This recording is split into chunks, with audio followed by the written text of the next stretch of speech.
Tu t'apprêtes à écouter un nouvel échange avec une personne passionnée et passionnante et j'espère que tu trouveras dans cet épisode des idées, des concepts ou des techniques qui t'inspireront ou te motiveront. Tu pourras retrouver les notes de cet épisode ainsi que les liens vers les ressources citées au cours de l'échange en cliquant sur le premier lien dans la description de l'épisode. Pour encourager et soutenir la production de ce podcast, je t'invite à mettre 5 étoiles ou un like sur la plateforme sur laquelle tu l'écoutes. Merci beaucoup à toi. Et sans plus attendre, c'est parti pour l'épisode. Petit disclaimer exceptionnel avant de commencer l'épisode, on a connu quelques soucis d'enregistrement et on a fini par enregistrer sur Zoom, ce qui a quand même pas mal impacté la qualité sonore de l'enregistrement. Alors j'ai rattrapé ça comme j'ai pu au montage, mais malheureusement, tu te rendras quand même compte que la qualité sonore elle est moins bonne que sur les autres épisodes. Ceci dit, le contenu reste super intéressant, donc j'espère que tu pourras passer au-dessus de ces petits soucis de son. Sache que pour les prochains épisodes, la qualité sonore sera bien meilleure. Merci à toi pour ta compréhension et bon épisode. Hello et bienvenue dans ce nouvel épisode d'Upgrade. Il s'en est passé des choses avant cet enregistrement, d'où les grands sourires. Je suis vraiment ravie de te recevoir, Mag, aujourd'hui. Merci beaucoup d'avoir accepté cette invitation. Vraiment, ça me fait plaisir. J'espère que tu vas bien. Oui. Super. Avant qu'on commence à rentrer dans le vif du sujet, j'aimerais te présenter. Non pas comme tu te présentes uniquement sur les réseaux, mais comme moi aussi je te connais, que je te connais en dehors, et on va y revenir. Donc, pour commencer, tu as 45 ans. Et toutes mes dents. 25, voilà, toutes tes dents. 25 dans ta tête, 45 sur le papier, ça c'est sûr. Pour les 25 dans ta tête, bien sûr. Hein. Pas pour les 45 sur le 25, papier. t'exagères, hein, c'est peut-être 16. Hein. Actuellement, tu as une activité qui est très, très spécifique et très en vogue. Tu fais de l'automatisation de processus web et tu conçois ce qui s'appelle des smart dashboards. J'ai réussi à le dire correctement cette fois, qui sont destinés aux entrepreneuses en ligne. Il y a 2 phrases qui m'ont interpellée notamment sur ton profil Instagram. C'est que tu, je cite, réalignes les chakras informatiques et révèle l'invisible du business de tes clientes. Ça, c'est 2 phrases que j'aime beaucoup personnellement. En gros, ce que tu fais, pour les personnes qui connaissent pas vraiment tous ces mots un petit peu nouveaux, automatisation, smart dashboards et tout ça, tu conçois des solutions en no-code, donc qui ne nécessitent pas de coder. Et ces solutions, elles sont faites sur mesure et elles servent à optimiser et à automatiser des processus qui sont hyper importants dans les business de tes clients. C'est bien ça. Vraiment. Ouais. Donc, ça peut être la prise de contact avec leurs prospects, ça peut être la gestion de leur contenu sur les réseaux sociaux, ça peut être la facturation, etc., etc. Et je suis sûre que tu vas nous donner plein d'exemples dans cet épisode et j'ai vraiment hâte d'ailleurs. Mais au-delà de tout ça, donc ça, c'est ce qu'on voit sur Internet. C'est ce qu'on voit actuellement quand on va sur ton profil, la geekette de l'invisible. Mais moi, je te connais sous un autre angle. Je t'ai connu il y a longtemps déjà. Alors, je sais plus quelle année. Je crois que c'était 2019, si je me trompe pas. Ouais. Il me semble. Il me semble que c'était juillet 2019. Je t'ai connu en tant que batteuse. Rien à voir avec la choucroute, comme on dit. À l'époque, tu participais à l'un des stages que j'organisais, l'un des 360 expériences Drum Camps que j'organisais. Et déjà directement, j'avais vu que tu avais un profil de personne passionnée, assez créative. Je sais aussi, parce que je te suis quand même assez assidûment, que tu fais pas mal de choses comme des petits dessins. Il y a même un nom pour ça, dont j'ai perdu le nom. Zentangle. Comment ça s'appelle? Zentangle. Zentangle. En Autant pour moi. français, Zentangle. Ouais, donc je sais que tu fais ce genre de choses. Donc, tu as un profil quand même de personne très créative et je pense que ça t'aide pas mal. Qu'est-ce que je peux dire aussi d'autre sur toi? Je sais que tu as travaillé pendant longtemps, très longtemps même, 20 ans dans une boîte. Et à l'époque, tu étais déjà dans l'informatique. Tu étais ingénieur en qualité logicielle. Voilà. Donc, je pense que ça t'a fait pas mal d'expérience. Boring! On va en reparler de cette expérience parce que je pense qu'elle t'a quand même été utile d'une manière ou d'une autre. Et en dehors de tout ça, bien sûr, en tant qu'humaine, tout simplement, je sais que tu es aussi attirée par les thèmes de la spiritualité, du bien-être, du mieux-être. C'est des choses qu'on retrouve assez fréquemment. On a déjà échangé pas mal de fois lors de stages, justement, autour de ce genre de sujet. Donc, je sais que c'est des sujets qui t'intéressent. Et en plus, tu as réussi à les intégrer dans ce sujet assez complexe en apparence des automatisations. Ça, c'est balèze. Voilà. Qu'est-ce que je peux te dire de plus? Ah si, je sais qu'à l'époque où je t'ai connu, tu donnais des cours en ligne de batterie. Voilà. C'était, si je ne me trompe pas, ton premier pas dans l'infoprenariat, entrepreneuriat en ligne, je ne sais pas comment on peut appeler ça, mais en tout cas, c'était tes premiers pas. Je pense que ça t'a donné peut-être le goût de l'entrepreneuriat. Peut-être. Voilà. Est-ce que j'ai résumé les choses correctement? Ouais. T'as juste oublié un tout petit aspect qui est important, c'est que je suis maman solo, donc du coup, ça prend du temps. C'est vrai. Comment ai-je pu oublier l'enfant? L'enfant, mais une semaine sur 2, je le coupe, au bout d'une semaine, je le range, et puis l'autre semaine, je me sors. Voilà. Un demi-enfant. Voilà, un demi-enfant. J'ai complètement zappé. Non, c'est pas grave, qu'il en est pas. C'est pas anodin, c'est parce qu'en fait, il y a beaucoup de choses qui dérivent de ça, c'est notamment tout ce qui est optimisation, quoi. Du temps, d'efficacité. J'imagine. En plus, c'est marrant parce qu'il y a beaucoup de femmes entrepreneuses qui mettent pas mal en avant ce côté-là. Elles se définissent d'ailleurs dans le terme de mompreneur, mompreneuse. Ouais, ok. C'est un terme, personnellement, c'est vraiment que mon opinion, bien sûr. Je ne juge pas les gens qui utilisent ce terme. C'est un terme que je trouve un petit peu réducteur à mon sens. Voilà, c'est ça. C'est réducteur. C'est-à-dire qu'un mec qui a un enfant, il se dit pas preneur ou d'être preneur, quoi. Donc, exactement. Voilà. En fait, pour moi, c'est identifier la personne, la femme en l'occurrence, à son rôle de mère, même quand elle est dans son rôle de chef d'entreprise ou d'entrepreneuse ou on peut appeler ça n'importe comment. Et du coup, c'est ce qui me gêne un petit peu dans ce terme-là. Et moi, j'ai le plaisir de voir que tu l'utilises pas. Donc, c'est peut-être pour ça que j'ai oublié l'enfant, d'ailleurs. Alors que je savais qu'il était là. Bah ouais, il a quand même fait ses 10 ans la semaine dernière, donc c'est pas rien. Mon Dieu, ça date. Non, non, ça grandit trop vite. Exactement. Qu'est-ce que tu peux nous dire? Parce que l'automatisation, c'est un sujet vraiment vaste. Toi, tu viens de nous dire que derrière cette idée d'automatisation, il y avait une idée d'optimiser ton temps. Est-ce que c'est un objectif que tu as, toi, avec tes clientes notamment? Est-ce que c'est vraiment ça l'objectif pour toi? Ou est-ce qu'il y a d'autres choses en plus? Il y a plusieurs choses quand on automatise. Il y a déjà, il y a une partie de gain de temps et d'efficacité. Parce que quelque chose, on va dire, l'ordinateur, c'est de l'informatique, c'est répétitif et ça fait tout le temps le même résultat. Ça produit avec les mêmes paramètres d'entrée, on produit toujours le même résultat. Un ordinateur n'oublie pas de faire un copier-coller, par exemple. Donc ça, c'est un truc sur des tâches répétitives, et je dis souvent sur des tâches à très faible valeur ajoutée, notamment les copier-coller, quand on a plusieurs logiciels et on a un qui centralise des données, et puis il faut qu'on transfère ça dans un autre outil.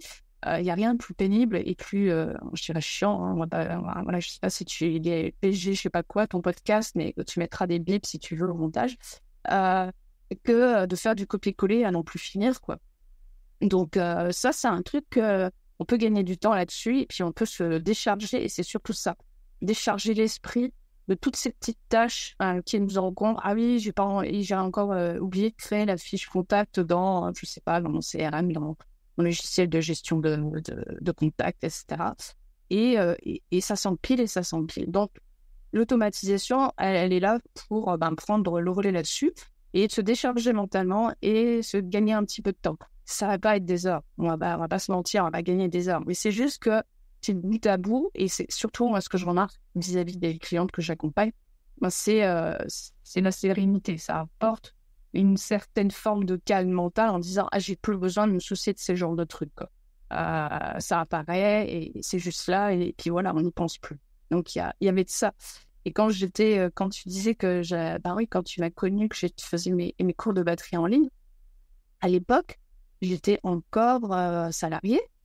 Je venais justement en maman. J'étais dans un groupe de batterie, donc je faisais mon blog. J'étais salariée. J'avais un temps partiel, j'étais sur un 80%. Donc là, j'avais le vendredi pour moi. Je montais mes cours de batterie en ligne. J'étais batteuse dans un groupe. Je prenais des cours de batterie et j'essayais de monter mon business de batterie, de cours de batterie en ligne. Donc, sur un jour, et les soirs. Autant dire qu'il fallait que ce soit efficace. Donc, en fait, c'était ça, surtout, l'automatisation. Je ne me suis pas posée en me disant un jour, ah oui, je vais me spécialiser dans l'automatisation. C'est juste que c'est venu par la bande, en disant comment je peux être plus efficace, parce que j'ai théoriquement que 8 heures le vendredi. Théoriquement, parce que des fois, c'était plus court. Et un petit peu d'heures par-ci, par-là, le soir et le week-end. Mais j'ai pas 40 heures à consacrer à cette aventure-là, quoi. Donc, naturellement, moi, je suis allée me pencher sur la technique parce que je viens de la technique. Moi, je suis ingénieure en informatique. J'ai fait des études en informatique. Et au boulot, je baignais dans tout ce qui est interconnexion, en fait. Moi, je me suis vraiment spécialisée sur les tests d'intégration, on appelle ça. Donc, j'étais toujours... comme tu es en informatique, voilà, tu as plusieurs équipes de développement. Et puis, il y a un moment donné, il faut mettre tous les morceaux ensemble pour voir si ça fonctionne. Spoiler, ça ne marche jamais du premier coup. Et par contre, c'est toujours la faute de l'autre. Hein. C'est jamais non, chez nous, ça fonctionne, c'est les autres qui ont fait. Et donc, j'ai baigné pendant 20 ans là-dedans, dans comment faire que le morceau A, il parle avec le morceau B et que ça fasse que ce qu'on a besoin. Et donc, sans rendre compte, j'ai un peu développé un sixième sens où, je sais pas, une sorte c'était naturel pour moi de faire communiquer les trucs avec les uns avec les autres. Je voyais même pas pourquoi on pourrait faire autrement, parce que c'est ce dans quoi je baignais tout le temps. Ouais, Voilà. bien sûr. Au final, je pense que c'est la manière la plus efficace de créer une activité, c'est qu'en fait, tu as des besoins pour quelque chose que tu es en train d'expérimenter, tu itères encore et encore et encore et encore, et au final, tu trouves des solutions, et puis finalement, ces solutions, tu vas les proposer à d'autres personnes qui sont dans le même cas que toi, enfin dans le cas où tu étais avant. Et voilà qu'au final, en plus, tu comprends bien ta clientèle, du coup, puisque tu faisais partie de ta clientèle avant d'avoir ta solution. Oui. Donc, moi, je trouve que c'est vraiment la façon la plus logique et la plus efficace de lancer un produit ou un service, clairement. Oui. Et puis oui, concrètement, quand tu dois développer plusieurs projets, que tu n'as pas beaucoup de temps, cette idée d'automatiser, d'optimiser, je trouve que c'est vraiment essentiel. Et pas qu'en termes de temps, tu l'as très bien dit juste avant, il y a cette idée de charge mentale qui est allégée. Il y a cette idée, parce que quand tu as des fichiers Excel, moi j'ai fait ça pendant des années, hein, évidemment, quand je faisais les stages, les trucs, tout était sur un petit truc Excel et tout. Il faut y aller, en fait. Il faut aller sur ton fichier, il faut te remémorer les trucs, il faut noter à la main les choses, tout ça. Il faut le mettre à jour. Voilà, il faut le mettre à jour, les paiements, les trucs. Moi, à l'époque, j'avais pas d'automatisation non plus. Et je passais du temps. Alors certes, c'est pas 1 heure ou 2 heures, c'est sûr. Mais par contre, c'est le truc de se dire, ah tiens, il faut que machin truc qui vient de payer, il faut que je le rentre dans mon fichier Excel pour m'en souvenir. Et c'est ça, en fait, je pense que l'automatisation vient soulager. Bien plus que le temps, parce que le temps, c'est vraiment aussi une donnée, voilà, c'est mesurable. Même le temps, c'est très bien, donc c'est bien pour vendre le truc. Mais derrière, il y a cet aspect de sérénité, de charge mentale qui se soulage et qui est bien plus important. C'est important. Il y a aussi l'autre truc, c'est que normalement, comme n'importe quel être humain normalement constitué, il y a des trucs qu'on n'aime pas faire du tout.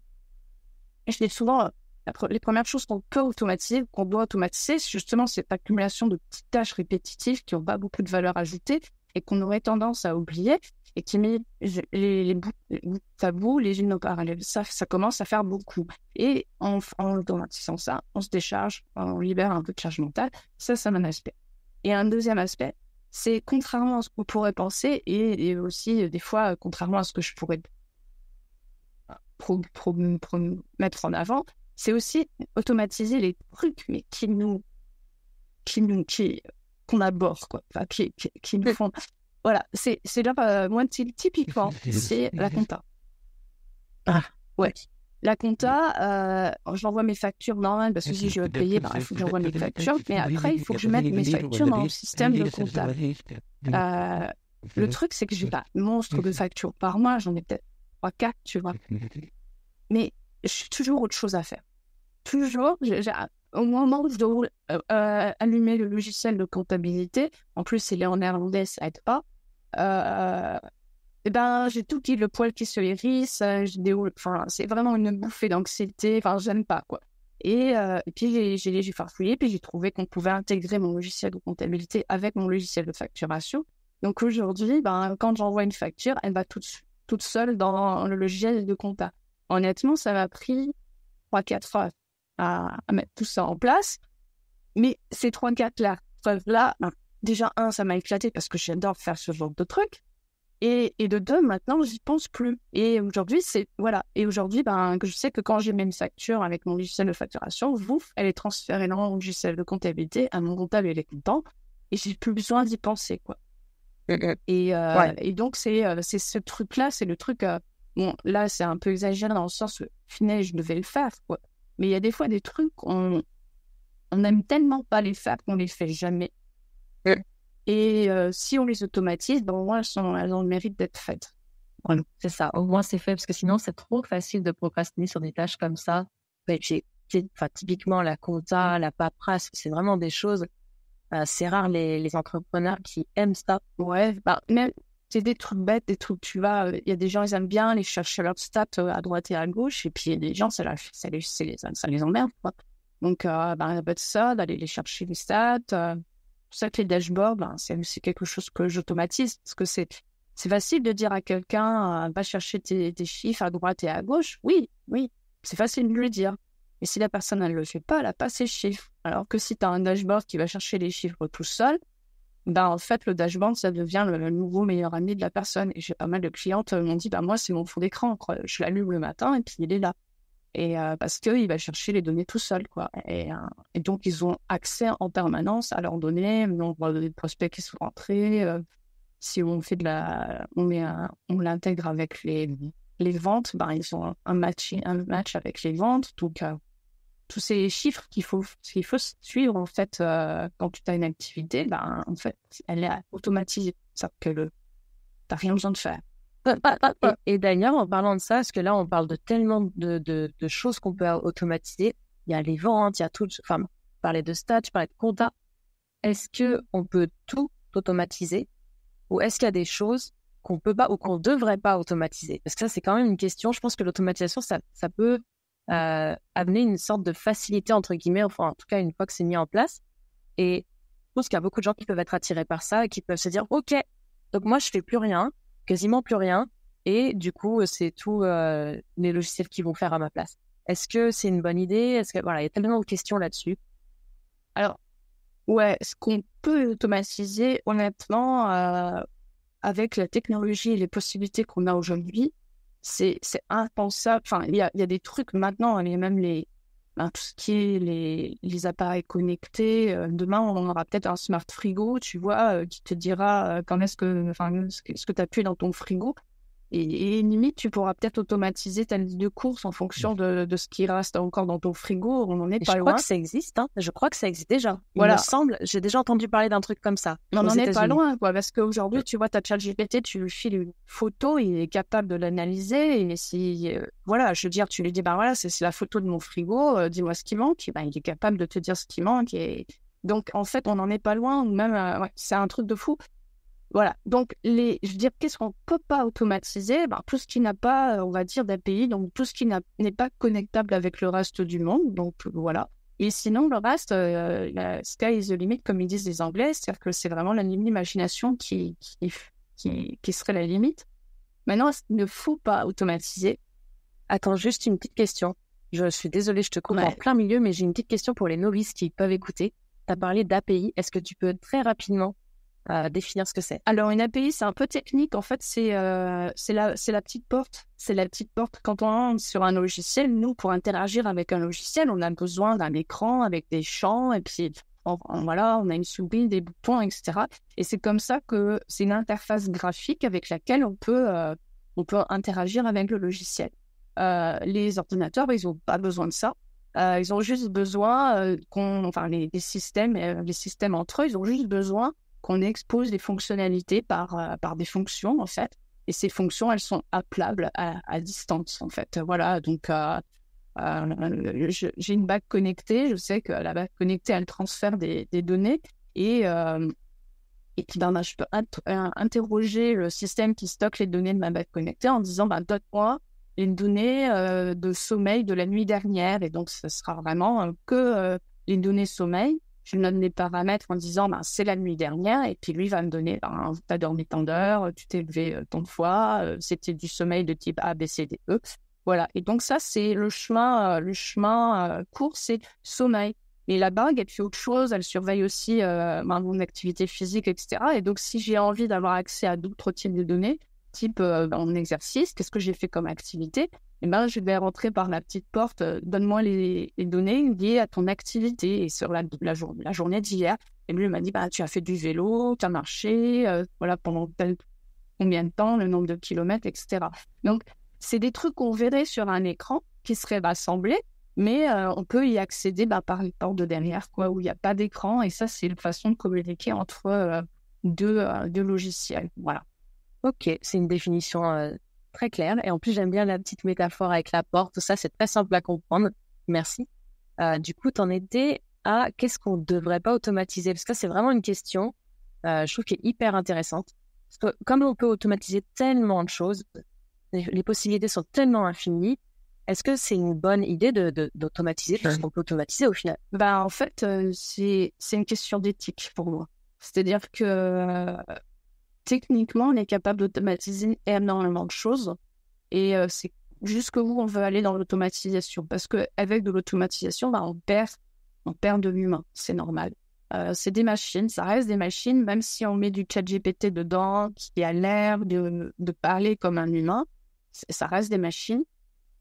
Et du coup, on va perdre aussi en chaleur humaine, on peut feindre, ça va être un peu du care, on se soucie des gens, mais de façon un peu fausse, quoi. Voilà. Maintenant, plus personne tombe dans le panneau quand on me dit j'ai pas pris mon clavier, je t'ai pas écrit le mail personnalisé, j'ai juste mis une variable où on remplit le prénom.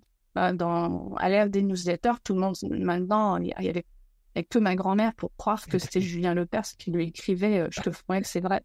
Mais regarde, Magali, Julien Lepers m'a écrit un courrier, il a signé de sa main. Voilà.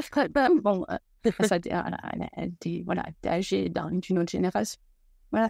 Mais aujourd'hui, il n'y a plus personne qui tombe dans le panneau, on va dire.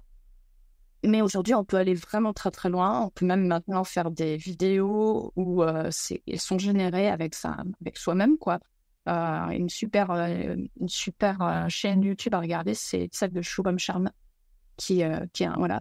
Et il en a mis notamment une, c'est cloné en vidéo. Et à un moment dans la vidéo, on ne sait plus c'est lui le vrai, c'est lui le clone.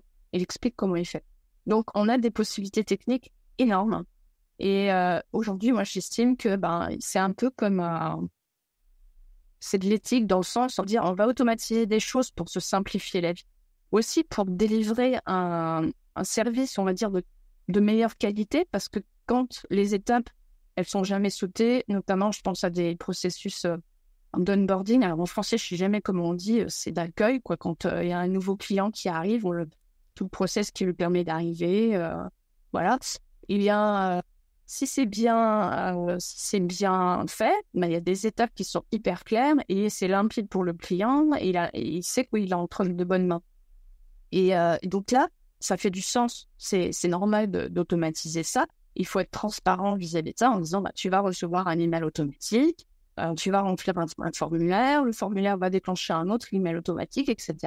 Au moins, on sait que c'est automatisé. Je dirais que c'est un peu comme...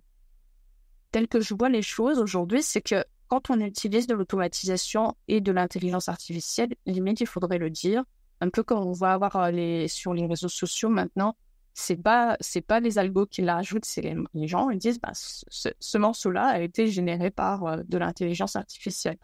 Et il faut pas s'en cacher, et voilà, je vais faire croire à l'ère où un ChatGPT peut faire gagner, je sais pas, la moitié du temps pour rédiger une page de vente, des emails assez longs, trouver des structures, etc. Pour moi, c'est éthique de dire j'ai utilisé un outil qui me permet d'aller plus vite. Parce que c'est ça, c'est juste un outil qui permet d'aller plus vite. Maintenant, aujourd'hui, on a les capacités de tout automatiser, la réponse automatique à des emails, des relances, des commentaires. Quand il y a des commentaires qui arrivent, j'ai vu, parce que je fais partie d'un collectif de 15 000 no-codeurs, des gens posent les questions en disant ah bah tiens, je voudrais automatiser la réponse aux commentaires de mon compte Instagram ou de mon compte LinkedIn. Totalement faisable. Ouais, mais c'est faisable, mais derrière, je trouve que ça se voit que c'est pas naturel. Et pas forcément. Aujourd'hui, quand c'est bien fait, en fait, de plus la technologie avance, et moins tu le verras. Parce qu'aujourd'hui, tu as moyen d'entraîner les modèles pour qu'ils reprennent ton ton, ta voix.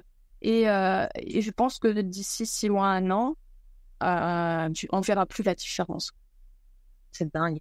Après, c'est vrai que je trouve que à l'ère actuelle où les gens sont, en tout cas, c'est comme ça que je le ressens, en recherche d'authenticité, en recherche de contact humain davantage, peut-être parce que la technologie, justement, est allée tellement loin, et puis bon, il y a eu les confinements, tout ça, je trouve que de plus en plus de gens apprécient le fait que les gens soient honnêtes avec l'utilisation de ChatGPT, des différentes IA, tout ça. Bien sûr qu'il y a toujours des IA qui sont utilisées et que c'est pas toujours dit, et que des fois ça se voit peut-être moins, c'est sûr, mais quand même dans l'ensemble, après ça reste très personnel, mais j'aurais plus tendance à faire confiance à une personne qui me dit bah voilà, cette partie a été générée par tel outil, déjà ça me montre qu'elle sait très bien s'en servir, si c'est bien fait, donc c'est déjà cool, et ça me montre aussi que la personne elle est honnête, et je trouve que c'est vraiment un avantage. Donc comme ça il y a un peu le meilleur des deux mondes. Là genre il y a ce côté où tu peux utiliser l'IA, et de l'autre côté où tu peux en plus gagner un petit peu en authenticité, en voilà, honnêteté. et c'est juste, c'est dans le but de faire gagner du temps. Et si par exemple, tu fais une FAQ et puis tu as accumulé des données d'années de FAQ, et ton IA elle va juste chercher les meilleures réponses à des questions qui sont récurrentes, et tu proposes une réponse. Là, pour moi, ça va, c'est OK. Tu vois, je dis, basé sur toutes les questions qu'on nous a proposées, voilà la réponse qui est la plus sensée par rapport à votre demande. Bon, c'est une IA derrière, c'est son travail, elle fait ça super bien, quoi. Et même sur des commentaires, là, je vois, par exemple, Shubham Sharma, il automatise pas la réponse à des commentaires sur sa chaîne YouTube, il automatise les propositions de réponse. C'est-à-dire qu'il demande, il a un process qui lui crée 3 propositions de réponse pour un certain commentaire, et c'est lui qui les valide. C'est-à-dire qu'il dit, c'est le 1, c'est le 2, c'est le 3. Donc, il a quand même si lui, c'est ton taf, c'est son expertise, l'automatisation, il valide humainement. Du coup, il y a toujours la possibilité d'apporter des modifs, de faire des petites modifications qui font que, voilà, je ne l'aurais pas formulé comme ça, ou je rajoute ça, ou l'IA a tapé à côté, parce que, en fait, les modèles génératifs, des fois, ils inventent, et on peut pas s'en prémunir, parce que c'est à la base de leur fonctionnement. Ils n'ont pas de connaissances, c'est basé sur des statistiques. C'est bien, et ça, pour moi, c'est une utilisation intelligente de l'automatisation accouplée à l'intelligence artificielle. C'est-à-dire qu'on ne va pas faire croire à un humain que c'est un humain qui l'a répondu. On va s'aider d'un outil qui va pré-générer des réponses, et si les réponses elles font du sens, on la valide, et ça va, et c'est vrai que ça va plus vite, quoi. Voilà. Ouais.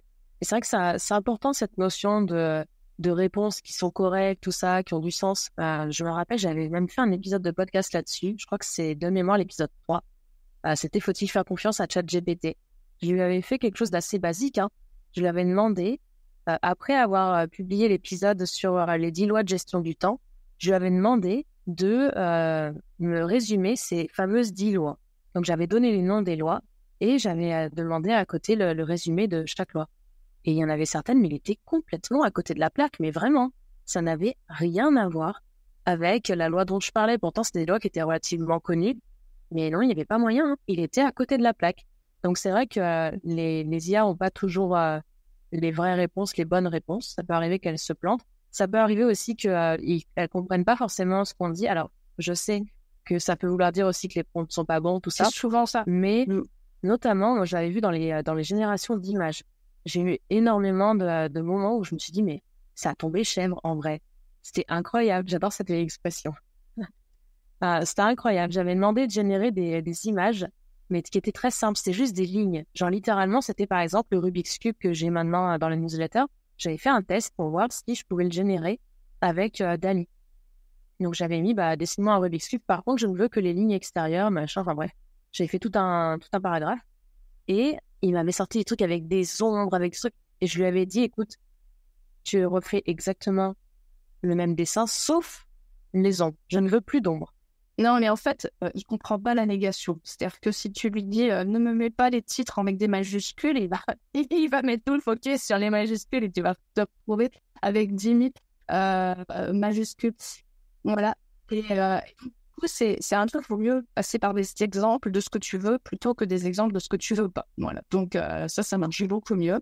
Et c'est hyper itératif comme process. Il faut vraiment faire plein d'essais. Voilà. Donc moi, les IA, je les utilise, mais c'est pas ma spécialité, c'est pas mon expertise. Moi, je les utilise en quelle utilisation pour revenir sur les automatisations.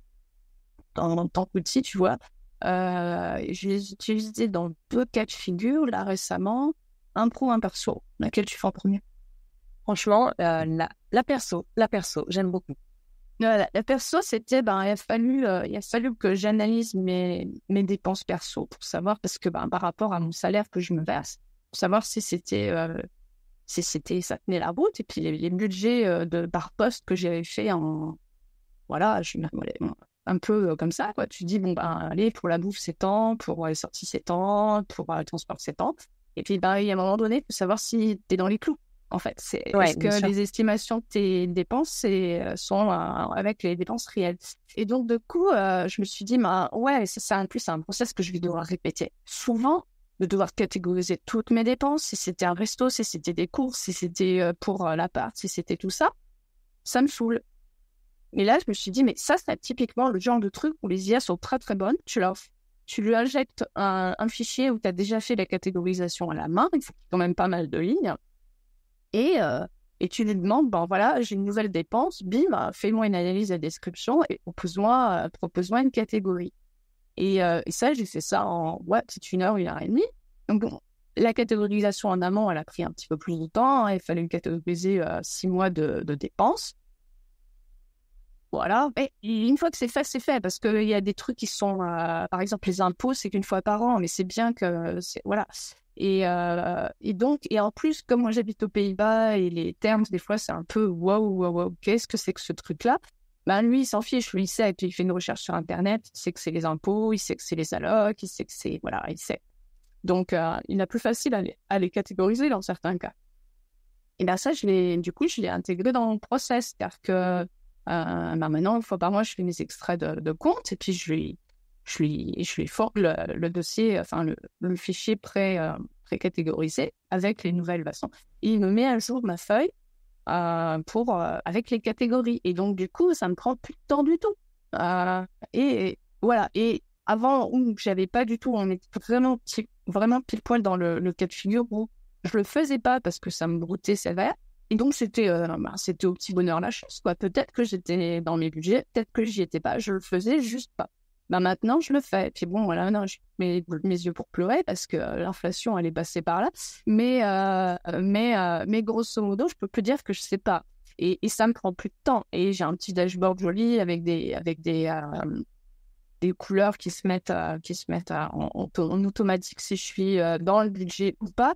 Et voilà. Et moi, j'ai kiffé, tu vois. Je me suis fait une petite automatisation qui fait ça tout seul. Et puis, du coup, j'ai des jolis dashboards avec des tableaux de bord. Et puis, ça se met en couleur en fonction du budget. Si je suis dedans, si je suis pas dedans.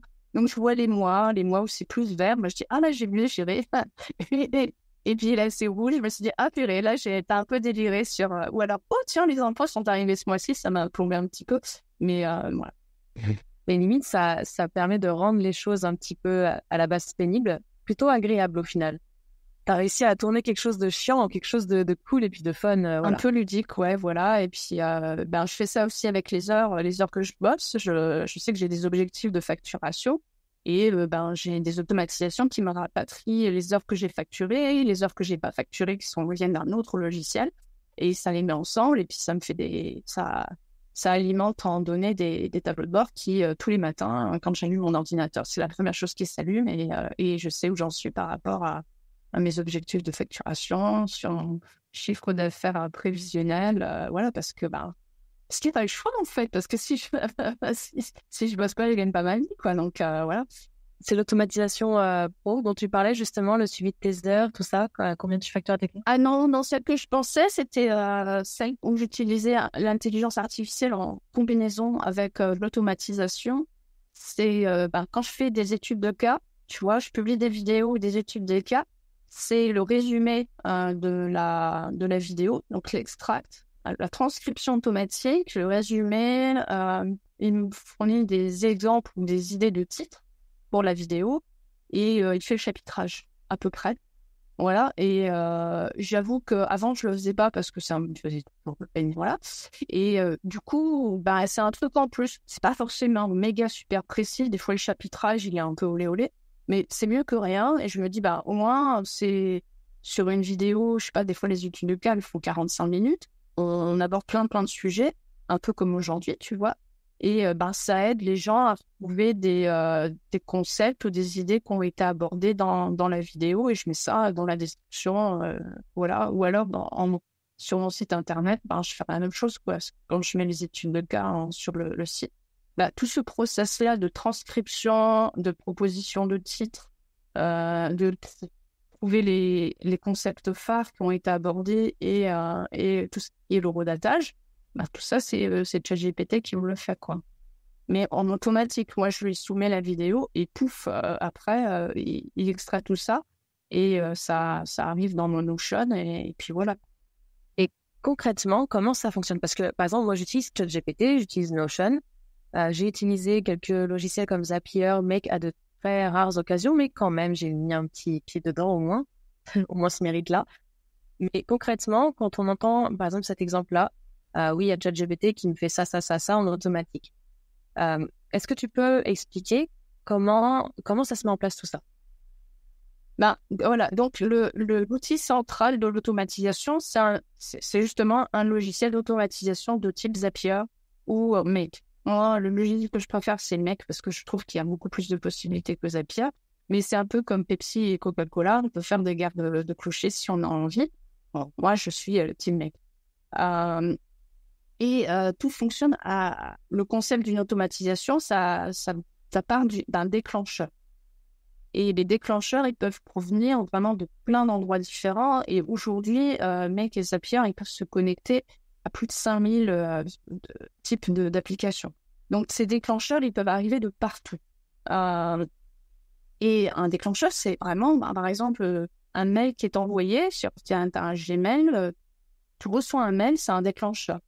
Tu mets un tag sur un mail, c'est un autre déclencheur. Dans ton calendrier, tu reçois un nouveau rendez-vous, c'est un déclencheur.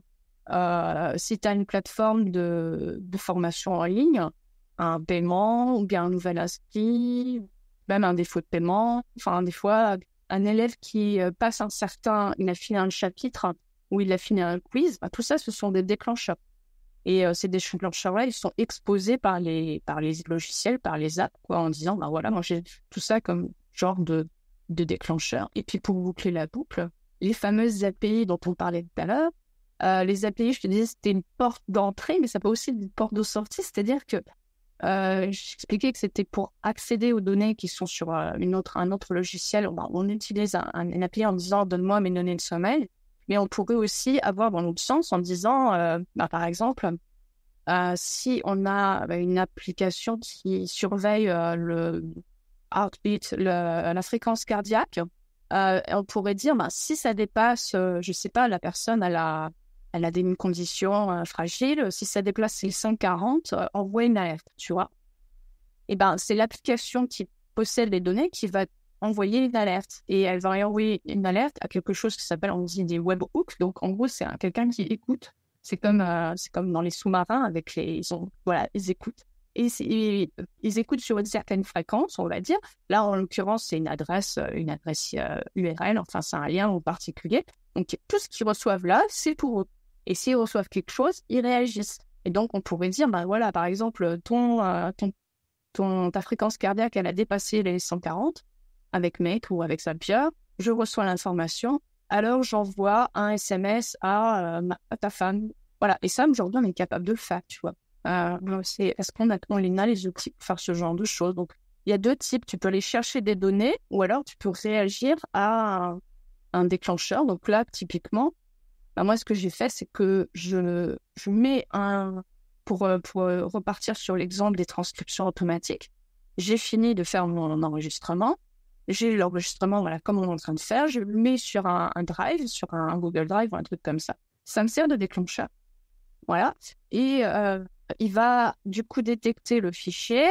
Il va prendre le fichier, il va le transférer à un service de transcription en ligne. Donc, le service de transcription en ligne va me rapatrier le texte avec le drôdatage déjà. Donc, vraiment, pour faire des sous-titres, tu vois. Et ça, le fichier de sous-titres, de sous-titres, je l'envoie dans le chat GPT en me disant « Trouve-moi les concepts clés ». Donc là, il y a des prompts, machin. Et trouve-moi le timecode qui est associé au concept clé, à partir du moment où on commence à parler de ces concepts clés-là. Voilà.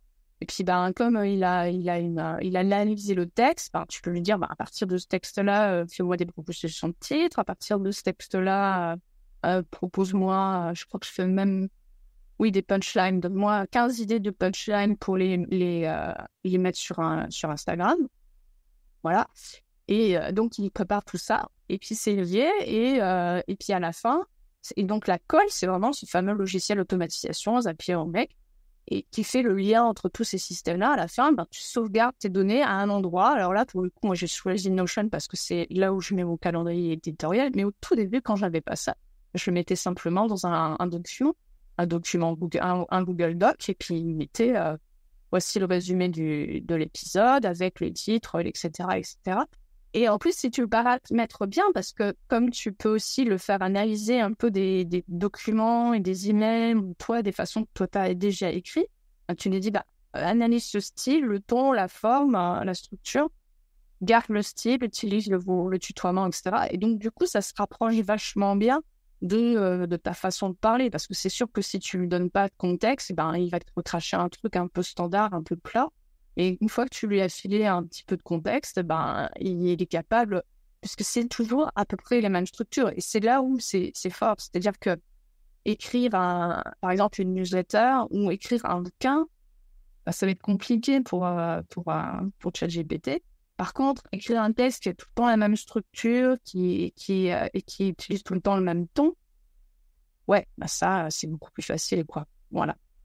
Donc ça, c'était le cas d'utilisation où j'utilise à la fois de l'IA et de l'automatisation pour m'aider, parce que se réécouter un épisode d'une heure, trouver des concepts clés, c'est long. Oui, ça aide énormément, ce genre d'automatisation. Alors moi, j'en utilise pas pour le coup. Mais si tu veux, je le passerai dans la moulinette, à l'interview, puis on verra bien ce que ça sort, et puis tu en feras ce que tu voulais. Mais oui, j'ai vraiment envie. J'ai trop envie de voir justement ce que ça peut donner et tout. Moi, j'ai fait ça à l'ancienne pour tous les autres épisodes. Après, honnêtement, je me prends pas la tête avec les épisodes que je faisais avant, donc les 23 épisodes qui ont été déjà publiés à ce moment-là, enfin dans la saison 1 en tout cas. Donc la saison où j'étais vraiment en solo, c'était assez simple, des mots-clés, machin sur Notion, et après je lance l'enregistrement, je blablate, et ensuite je coupe juste les silences. Et éventuellement les petits bruits qu'il peut y avoir, les bruits de clics, des choses comme ça quand je peux les couper, et c'est tout. Et voilà, donc c'est vrai que j'ai jamais eu besoin, mais pour des échanges plus longs, de trouver des pépites, tu vois, des trucs, des expressions qui vont vraiment sortir. Sur le moment, on n'en a pas forcément conscience, et donc, peut-être que avec une analyse, avec une IA dessus, ça peut les faire ressortir. Voilà. Mais en plus, justement, je faisais pas tout ce qui était les shorts, les reels, des trucs comme ça.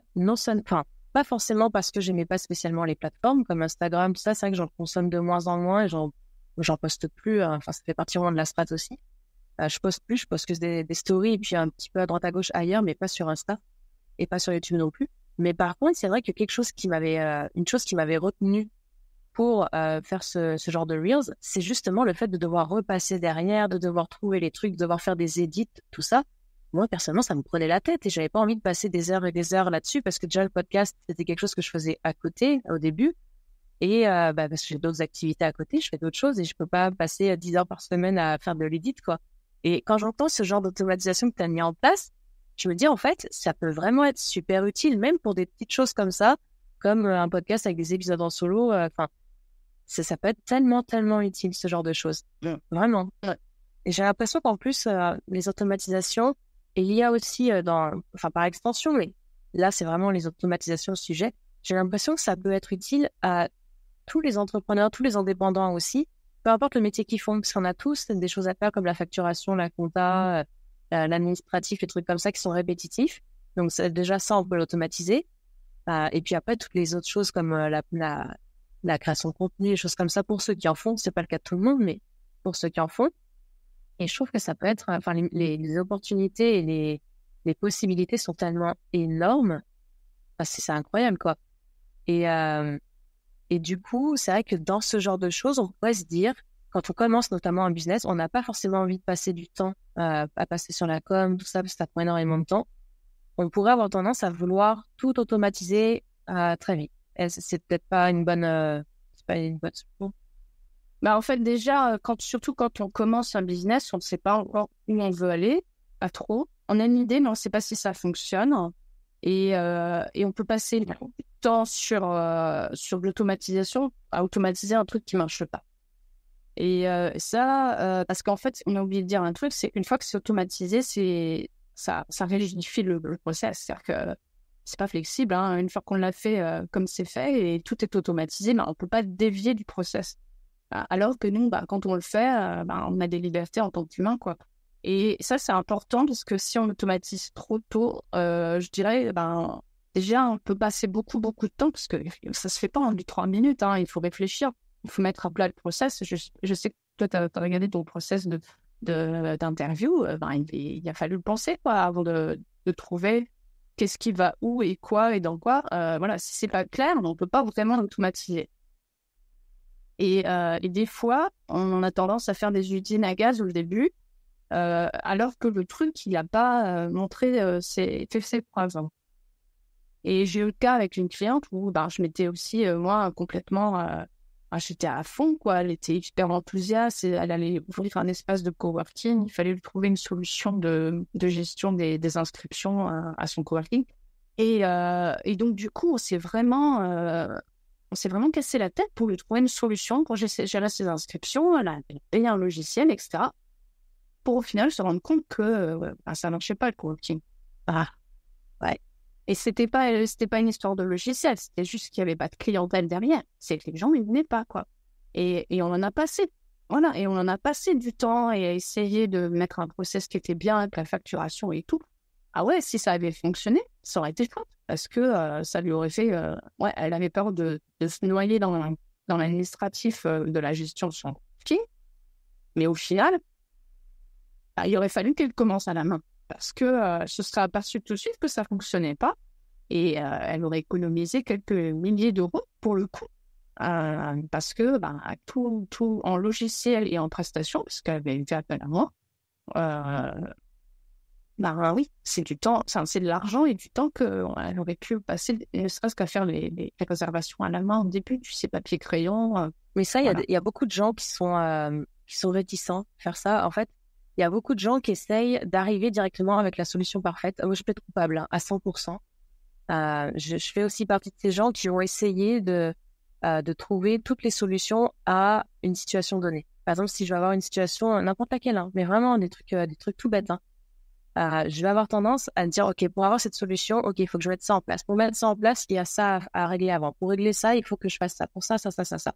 Et en fait, ça fait une espèce d'arbre derrière. Et à la fin, quand tu commences le haut en fait de la pile, tu sais même plus, ou le bas de la pile, ça dépend en quel sens tu prends, tu sais même plus la destination que tu voulais te rendre à la fin.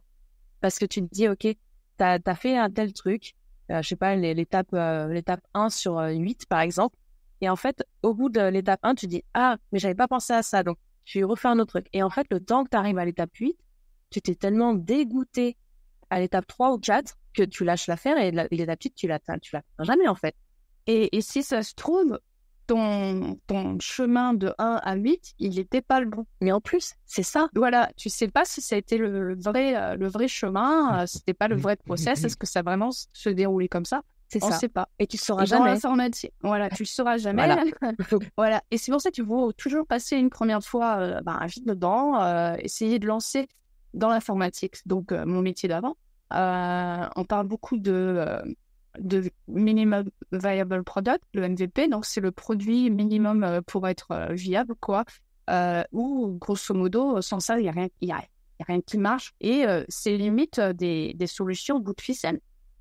C'est vraiment le minimum du minimum. Donc, on va pas faire des trucs jolis, on va pas gérer les exceptions, on va pas gérer les problèmes d'erreur, etc. Et c'est pour valider si la problématique de base, elle existe pour de vrai. Et c'est un peu comme quand on dirait, on va valider son produit. Quand on fait, on est marchand, quoi. On va regarder si on a une demande sur par rapport à ce qu'on aimerait faire. Et en automatisation, c'est un peu la même chose. C'est-à-dire qu'on ne va pas automatiser des trucs qui ne marchent pas, qui n'ont jamais prouvé qu'ils marchaient, quoi. Parce que sinon, et surtout pas essayer de tout automatiser, tous les cas extrêmes, surtout pas. Toutes les exceptions, tous les trucs. Toutes les exceptions. Ouais. Parce que c'est là où on arrive, c'est le syndrome de la machine à gaz. Vraiment, si on doit se dire, ah oui, et si il rentre pas, et si. Je me souviens que j'ai travaillé pour un client. Alors déjà, là, humainement, je n'aimais pas trop. C'était une approche marketing un peu bourrin, où sur des inscriptions à des conférences en ligne, des webinaires, ils envoyaient des SMS. Donc, ils avaient rendu le champ du numéro de téléphone obligatoire. Et derrière, du fait de cette décision, parce qu'ils voulaient envoyer des SMS, forcément, on a dû gérer tout un cas d'exception qui n'était pas anticipé depuis le début. C'est-à-dire que quand tu rends le numéro de téléphone obligatoire, tu t'exposes au fait que le format de numéro de téléphone est mauvais, parce qu'il y a des gens qui viennent de partout dans le monde et qui ne pensent pas forcément à mettre l'indicatif international. Ensuite, quand c'est obligatoire et que ça embête les gens de donner leur numéro de téléphone, ils mettent des numéros de téléphone bidons, donc mauvais format. Et quand ils donnent des numéros qui sont avec un bon format, ça pourrait être des numéros de téléphone qui n'existent tout simplement pas. Donc, derrière, avec l'informatique, qu'est-ce qu'on a dû mettre en place ? Des règles de vérification, de fait que le format était bon, que c'était des numéros qui étaient attribués. Et tout ça parce que quand tu essayais d'envoyer des SMS sur tes numéros qui ne marchaient pas, tu te reprends des messages d'erreur et ça revenait et ça coûte de l'argent. Et ça coûte de l'argent en prestations, comme ce que je faisais, etc. Tout ça pour, au début, une décision qui dit on veut envoyer un SMS pour appeler aux gens de venir à notre webinaire. Et j'en reviens à l'éthique initiale, c'est si tu veux que les gens puissent être, s'ils veulent être, tu les laisses, mais si tu ne les forces pas. Parce que si tu les forces, tu t'exposes à tout ce genre de trucs que tu devras gérer. Voilà. Donc, ça en revient aussi à cette décision, quel est le genre de marketing qu'on veut mettre en place, etc. Ouais. Voilà. Donc, on a bien digressé. Non, mais c'est super intéressant parce que c'est vrai que ça peut être tentant de mettre en place de l'automatisation à tout va et je pense que c'est vraiment important aussi de mettre l'accent sur ce genre de sujet qui touche directement à l'automatisation. De savoir quand est-ce qu'on peut mettre en place l'automatisation, ne pas la mettre en place trop tôt, ne pas la mettre en place sur tout. Et la gestion des cas aux extrêmes, des exceptions, il vaut mieux la laisser à des humains parce que justement, une personne qui... quand ça va tout bien, c'est de l'automatisation, c'est super. Mais dès que ça sort des rails, là, tu t'aiguilles vers quelqu'un et c'est juste, tu vas aller chez ton support, que ce soit toi qui fasses le support ou tu as pris quelqu'un pour t'aider. Tu vas rerouter vers une personne et elle sera bien plus à même de réagir en bonne... avec ce qu'elle a entre les deux oreilles, avec son cerveau, quoi, que d'essayer de réfléchir à tous les cas de figure qui pourraient se présenter et de faire un système que, à la fin, même la personne qui l'a conçu ne sait plus ce qu'il fait parce que c'est devenu tellement compliqué, quoi. Moi, quand on m'a demandé de faire des trucs super compliqués, 6 mois plus tard, quand je repasse dessus, c'est dur, même pour moi, de me remettre dedans. Donc, j'imagine quelqu'un qui ne l'a pas développé lui-même, c'est limite ingérable, c'est infaisable de comprendre le pourquoi du comment. Et pourtant, j'essaye de mettre en place je mets des commentaires, je me connais, quoi. Je pense à moi du futur en disant, si dans 3 mois, tu dois relire ce truc, tu dois savoir ce que ça doit faire et pourquoi tu as pris cette décision-là à ce moment-là. Carrément. Et notamment tout ce qui était ces histoires de SMS, là, moi j'étais passée après quelqu'un d'autre. Le truc n'était pas super expliqué. Il y avait des trucs qui étaient vraiment très spécifiques. On se demandait pourquoi c'était là. Mais il y avait des raisons. Elles n'étaient pas expliquées. Donc, on passe deux fois le temps, quoi. La première personne, elle expérimente les trucs. Et il y a des limitations. Elle met des solutions de contournement en place. Elles sont pas documentées, elles sont pas expliquées. Une personne qui passe derrière, elle redécouvre, elle réinvente la roue, quoi. Ouais, ça en fait tellement de travail en plus pour au final, parfois pas grand-chose en termes de résultats. Des fois, arriver à la même conclusion que la première personne, et sauf que tu le savais pas, quoi. Voilà, donc moi je dis, on automatise l'autoroute, le process général, et tout ce qui sort un petit peu des sentiers battus, là on réécrit vers des humains, quoi. Ouais. Donc, si je devais résumer un petit peu tout ce qu'on a dit dans l'épisode très, très rapidement, c'est qu'on peut automatiser énormément de choses. Enfin, je vais pas dire tout parce que je sais d'expérience, notamment avec un système IO, des choses comme ça, qu'on peut pas forcément tout automatiser. Il y a toujours des limitations. Mais il y a quand même beaucoup d'opportunités, beaucoup de possibilités. Genre, ça se compte vraiment en milliers, voire peut-être même millions. Donc ça, c'est sûr. Par contre, on ne doit pas tout automatiser. Il faut laisser un petit peu d'humain, d'authenticité, parce que mine de rien, on n'a pas forcément envie d'avoir à faire une machine tout le temps. Donc voilà. Et surtout, on ne doit pas automatiser trop tôt. On doit laisser le temps au process de se mettre en place, de se valider, d'être modifié si nécessaire, d'être optimisé. Et ensuite, on peut automatiser certaines choses qui sont répétitives et qui ne sont pas les domaines de l'exception. Et tout en restant éthique. J'ai bien résumé, c'est la recommandation. Ouais.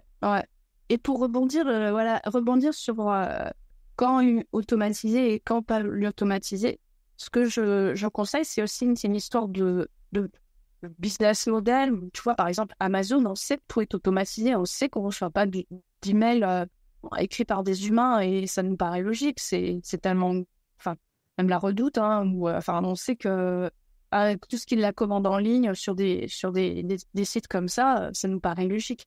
Donc, en fait, ça va aussi avec un peu notre business model et où on se situe. Et quand on va vers de l'automatisation, c'est de poser la question, où seront nos points de contact humains? Et pourquoi c'est important pour nous?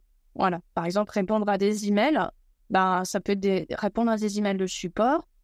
Est-ce qu'on a envie de garder ce contact humain avec les gens ou pas? Là, tu vois, je suis en train d'automatiser tout ce qui est la création des dossiers clients pour un cabinet de comptables spécialisé en gestion de patrimoine. Donc, tu dis Et initialement, mon premier réflexe, c'était de dire, voilà, vos clients, ils vont rentrer dans un formulaire. On dit non. Nos clients, on les a en face à face. On parle avec eux.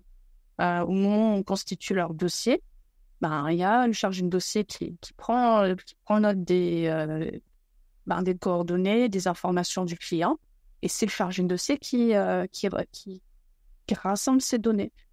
Je fais ok, d'accord. À ce moment-là, on met en place un formulaire pour le chargé de dossier, qui sera plus facile pour le chargé de dossier, qui va aiguiller la conversation avec des questions conditionnelles. Est-ce qu'ils ont eu des enfants? Est-ce qu'ils n'ont pas des enfants? Est-ce qu'ils ont des hypothèques? Est-ce qu'ils n'ont pas des hypothèques? Et donc, du coup, ça va aiguiller le formulaire, ça va poser les bonnes questions et ça va rassembler les bonnes données. Et ça sera plus fluide aussi pour le chargé de dossier, puisqu'il va pouvoir conduire son entretien en étant guidé avec les bonnes questions. Et il n'aura pas besoin de penser à toutes les questions qu'il va devoir poser, parce qu'en fait, il aura devant lui les questions essentielles. Oui, bien sûr. Et le client gardera en fait l'expérience de c'est du sur mesure, quoi. On parle d'humain à humain. C'est ça, la technologie au service du business, mais aussi au service des gens qui sont dans le business et qui sont clients de ce business. C'est ça, voilà. Et de toute façon, je dis toujours, une bonne technique qui est bien en place, c'est une technique qu'on ne voit pas. D'où le fait de révéler l'invisible du business. Alors oui et non, dire ça c'est plus alors si on veut et ça serait peut-être pour terminer la partie, c'était réaligner les chakras informatiques. Pour moi c'est réaligner tous ces systèmes pour être sûr qu'ils fonctionnent les uns avec les autres et que les données puissent transvaser, voilà, je puisse Ouais. aller d'un système à l'autre automatiquement. Donc, quand je dis réaligner les chakras, c'est déjà faire en sorte que les systèmes qu'on a choisis, ce soient les bons et qu'ils soient configurés comme il faut pour que les données puissent s'échanger entre les systèmes. Voilà. Donc ça, pour moi, c'est ce que j'appelle l'étape de réalignement des chakras informatiques. Et pourquoi les chakras? Parce qu'il y a plusieurs pôles en fait dans une activité. On en a mentionné, hein, il y a les finances, il y a la communication, la gestion de projet, il y a la gestion des idées, il y a le suivi, il y a tous ces pôles-là qui sont supportés par un ou plusieurs logiciels derrière. Et quand tous ces logiciels-là ils sont capables de communiquer entre eux, là, tu as une bonne base pour justement optimiser via de l'automatisation. Et révéler l'invisible de son business, moi, c'est plus la partie dashboard. Parce qu'une fois que tout ça s'est connecté et que les informations se transvasent l'une avec les autres, en fait, tu peux réussir à capter les données, les centraliser, puis mettre des beaux graphiques, des camemberts, des courbes, etc. Et là, du coup, ça te révèle l'invisible de ton business dans le sens, n'importe quoi, hein, je sais pas, par exemple, d'où viennent tes prospects, de quelle plateforme ils viennent, et après, une fois que tu as des clients, par où ils sont passés, de rapprocher les infos de vente des infos de là où ils étaient initialement, et ça permet de mettre l'accent sur ce qui marche vraiment. Et ça, c'est propre à chaque activité. Ouais, c'est ça. Mettre en évidence des statistiques, des paramètres qui sont intéressants pour la personne à la tête du business pour qu'ensuite elle puisse conduire le business de la manière la plus efficace possible. Voilà, c'est ça. Mais... Et puis la métaphore des chakras, j'aime bien. Très sympa. Très sympa. Ça parle beaucoup aux gens dans la thématique que je travaille beaucoup. Ouais, mais franchement, moi, ça me parle aussi, donc au top. Franchement, c'était hyper intéressant. J'ai appris pas mal de choses aussi de mon côté. Il y a des choses que clairement j'ai envie d'essayer maintenant. Là, tu m'as donné des idées pendant que tu me parlais de certains process, tout ça. Lesquels t'ont plus parlé? Là, clairement, le truc de résumer, de la transcription, résumer les points clés, tout ça, avec le timecode. Ça, c'est un truc.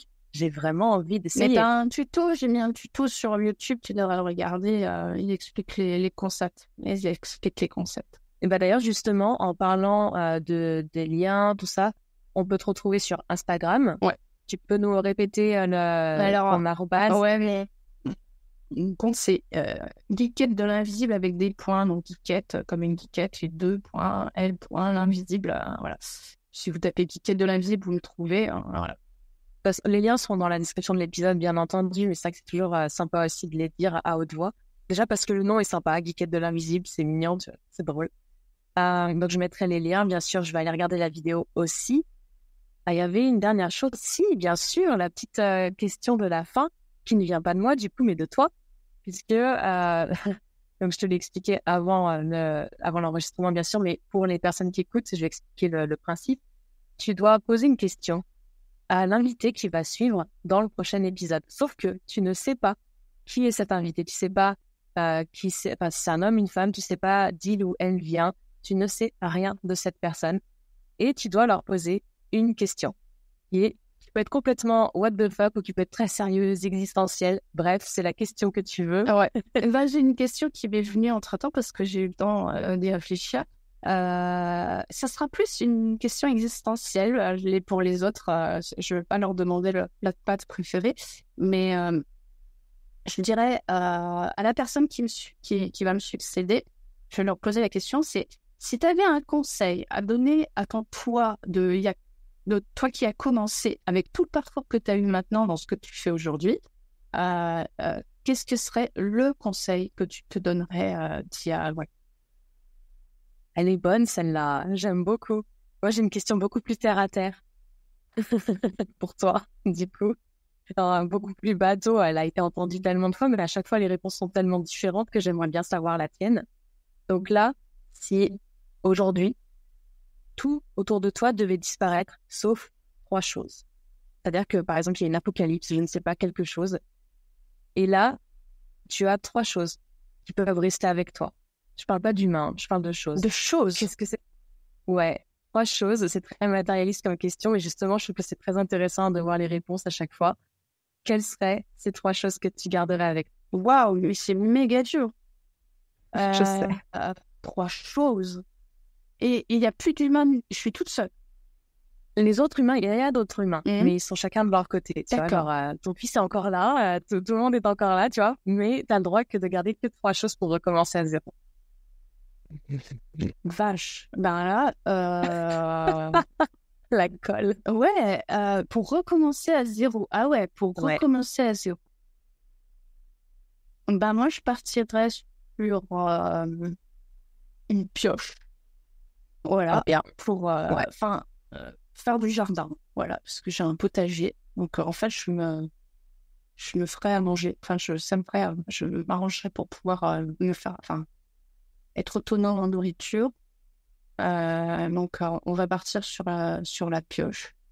Ou plutôt un couteau. Ouais, un truc comme ça. Un truc qui me permet un bricoler. Un couteau. Je pense à un couteau un petit peu... un couteau suisse ou un opinel ou un truc comme ça. Qu'est-ce que je pourrais prendre d'autre? Ben, ça serait pour de la survie, ouais. Pour moi, c'est vraiment au niveau survie. Je suis sur une couverture de survie. Et il n'y a plus rien. Il y a quand même de l'électricité. On sait pas. Ouais, il y a l'électricité quand même. Ah ouais, il y a l'internet, c'est du wifi. La Si tu veux, ouais. Si tu veux, ouais. Question de geekette. Ouais, les antennes, tout ça, elles sont toujours là. Les satellites aussi. D'accord. Ah ouais, non, alors moi, c'est un truc, moi, c'est des podcasts. Moi, j'ai besoin de mes podcasts. Ok. Voilà. Donc, tous les soirs, j'écoute des podcasts pour m'endormir. Et donc, voilà, avoir mon téléphone c'est un téléphone exprès qui ne va pas sur Internet, mais qui fait que des podcasts.